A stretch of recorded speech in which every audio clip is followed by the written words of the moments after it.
Halo, Assalamualaikum warahmatullahi wabarakatuh.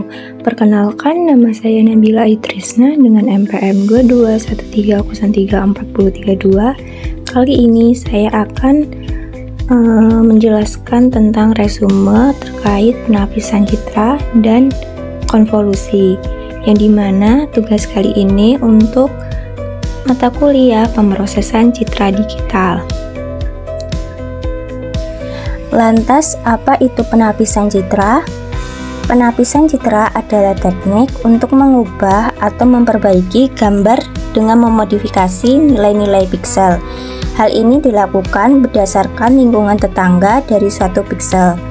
Tujuan dari penapisan citra yaitu yang pertama, menghapus noise atau deraw pada foto lama. Kedua, menajamkan detail foto.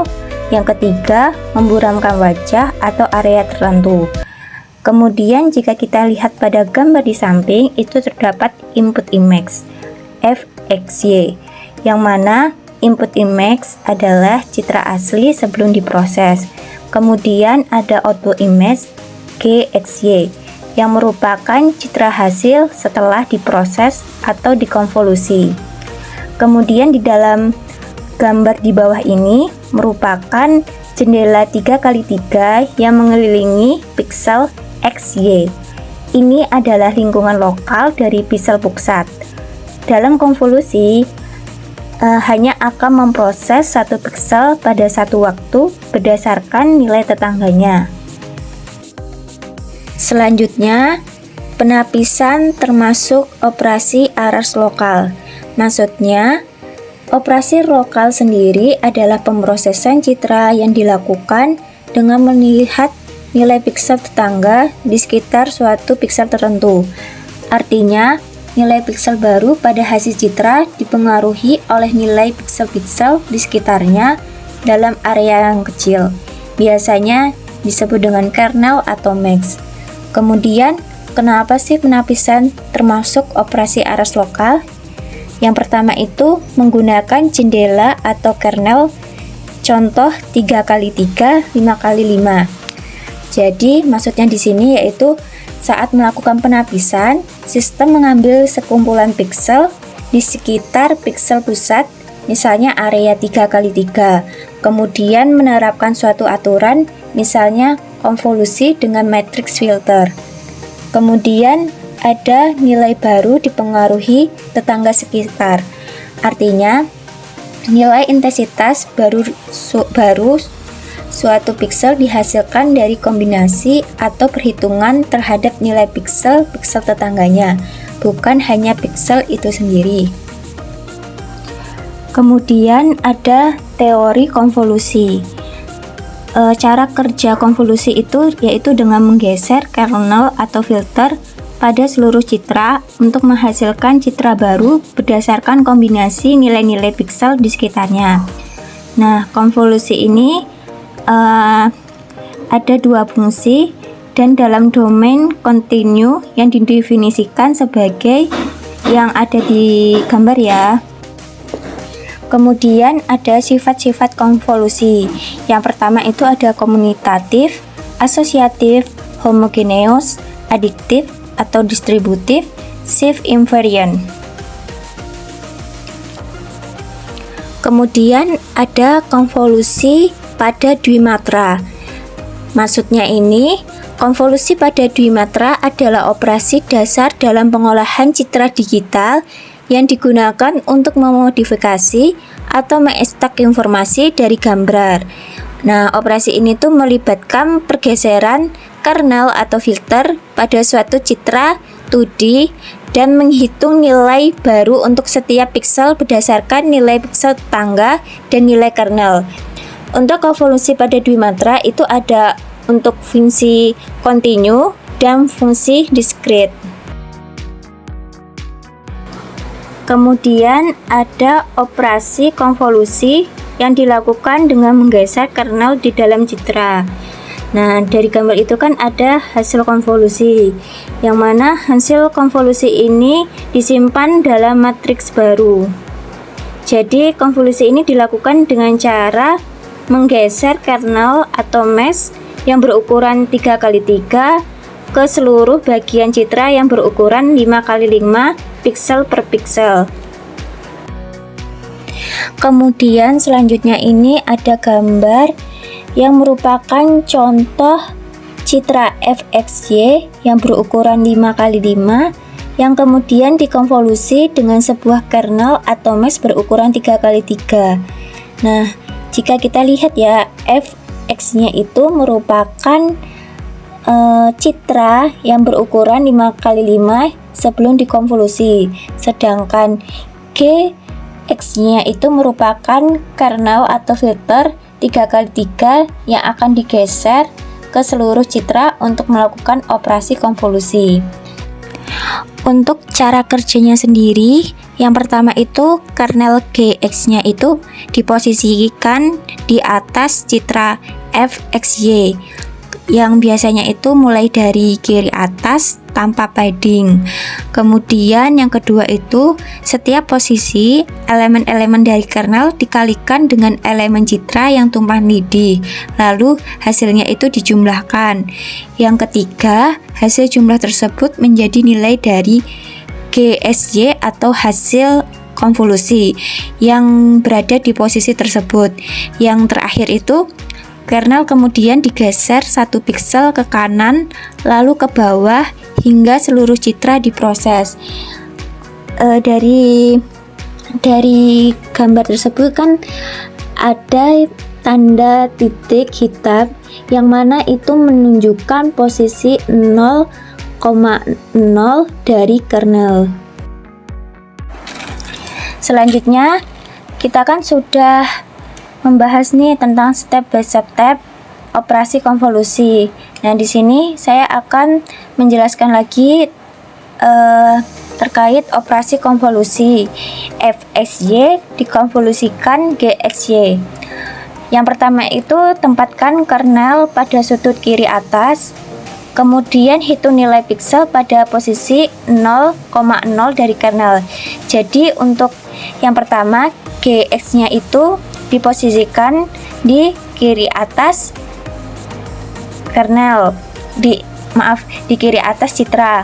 Kemudian kita kalikan setiap nilai pikselnya. Contohnya itu 0 dikali 4 ditambah min 1 dikali 4 ditambah 0 dikali 3 ditambah min 1 dikali 6 ditambah 4 dikali 6 ditambah min 1 kali 5 ditambah 0 kali 5 ditambah min 1 kali 6 ditambah 0 dikali 6 yang hasilnya itu 3. Kemudian step yang kedua ini hampir sama dengan step yang pertama, namun untuk step yang kedua ini kernel dari 1 piksel itu digeser, kemudian nilainya itu dihitung dari posisi 0 dari kernel. Jadi dia itu kernelnya itu digeser ke 1 piksel ke kanan. Jadi untuk nilainya sendiri itu 0 dikali 4 ditambah min 1 kali 3 ditambah 0 kali 5 ditambah min 1 kali 6 ditambah 4 kali 5 ditambah min 1 kali 5 ditambah 0 dikali 6 ditambah min 1 dikali 6 tambah 0 dikali 6 sama dengan hasilnya 0. Jadi untuk nilai nolnya sendiri itu berada di samping kanan angka 3 yang sudah kita hitung pada step pertama. Untuk step yang ketiga ini hampir sama dengan step 1 dan 2, tetapi kernelnya itu digeser 1 piksel ke kanan, kemudian hitung nilai piksel pada posisi 0 dari kernel. Jadi dia digeser lagi 1 piksel ke kanan. Untuk hasilnya sendiri itu adalah 2. Yang mana angka 2-nya itu berada di samping kanan angka 0. Selanjutnya untuk step yang keempat itu yaitu geser kernel 1 piksel ke bawah, lalu mulai lagi melakukan konvolusi dari sisi kiri citra. Nah, setiap kali konvolusi geser kernel 1 piksel ke kanan, jadi kernelnya itu digeser 1 piksel ke bawah. Nah, hasilnya itu untuk nilai yang dihitung itu hasilnya 0.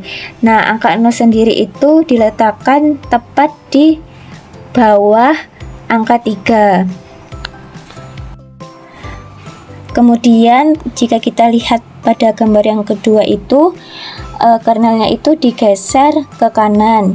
Jadi hasilnya itu yaitu jika kita lihat pada gambar itu hasilnya itu adalah 2, yang mana angka 2 ini diletakkan di kanan angka 0 atau tepat di bawah angka 0. Untuk yang ketiga juga hampir sama, yaitu dengan piksel-piksel pada baris ketiga itu digeser ke kanan, yang hasilnya itu dapat kita lihat pada gambar. Selanjutnya ada masalah konvolusi berupa konvolusi yang menggantung di pinggir citra. Artinya saat kernel misalnya 3x3 berada di tepi gambar, sebagian dari kernel tersebut akan keluar dari citra. Hal tersebut yang dinamakan dengan efek menggantung, karena tidak semua elemen kernel itu memiliki pasangan nilai di citra. Solusi untuk mengatasi konvolusi yang menggantung itu dengan cara mengabaikan piksel-piksel pinggir atau no padding, yaitu hanya proses bagian tengah citra saja, sehingga hasil konvolusi ini tuh lebih kecil ukurannya. Yang kedua itu solusinya itu menggunakan zero padding, artinya piksel yang berada di pinggir itu dianggap tidak ada atau diasumsikan bernilai 0. Dengan ini, konvolusi ini bisa dilakukan hingga ke tepi gambar. Teknik ini disebut dengan zero padding dan menghasilkan citra konvolusi berukuran sama dengan input. Kemudian yang ketiga itu solusinya dengan cara menduplikasikan nilai piksel di tepi keluar gambar. Contohnya itu kita lihat pada gambar di samping, yang mana pada gambar di samping itu merupakan duplikasi nilai piksel yang berada di tepi nilai gambar. Selanjutnya ada konvolusi citra berwarna. Untuk citra berwarna sendiri, konvolusi citra dengan kernel itu dilakukan pada setiap kanal berwarna red, green, dan blue. Dapat kita lihat pada gambar tersebut. Selanjutnya ada contoh untuk mendeteksi tepi-tepi di dalam citra. Penapis yang digunakan adalah sebuah kernel G berukuran 3x3.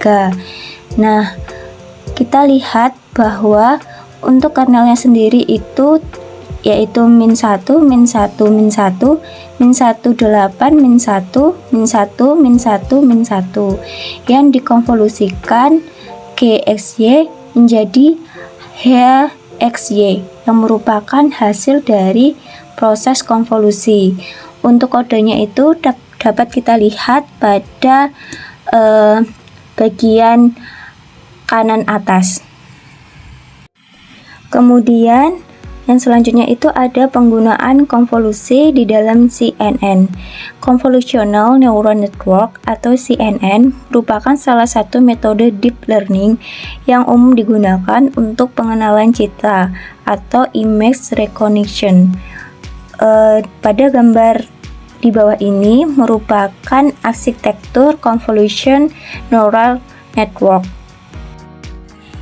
yang mana gambar tersebut menunjukkan arsitektur umum CNN yang terdiri dari dua proses utama. Yang pertama itu ada feature extraction atau ekstraksi fitur.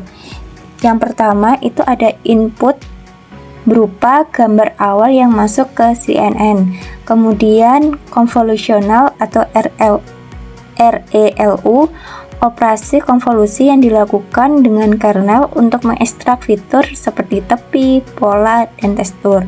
Kemudian ada polling, misalnya max polling, yaitu dengan mengurangi dimensi gambar sambil mempertahankan fitur penting, yang mana proses ini berulang atau banyak lapisan sampai dihasilkan fitur map yang padat informasi. Dan yang kedua itu ada classification atau klasifikasi. Yang pertama itu ada flatten layer, yaitu mengubah matriks fitur map menjadi vektor satu dimensi. Kemudian ada fully connected layer atau lapisan dense seperti di jaringan saraf biasa yang menghubungkan semua neuron dari hasil flatten. Yang ketiga itu ada softmax activation function, mengubah output menjadi probabilitas untuk setiap kelas. Untuk yang terakhir yaitu beberapa arsitektur CNN. Yang pertama itu ada Linet, yang kedua ada AlexNet, yang ketiga VGNet, yang keempat GoogleNet, yang kelima ResNet, yang keenam ZFNet. Demikian penyampaian dari saya. Mohon maaf jika ada salah kata dalam penyampaian. Saya akhiri. Wassalamualaikum warahmatullahi wabarakatuh.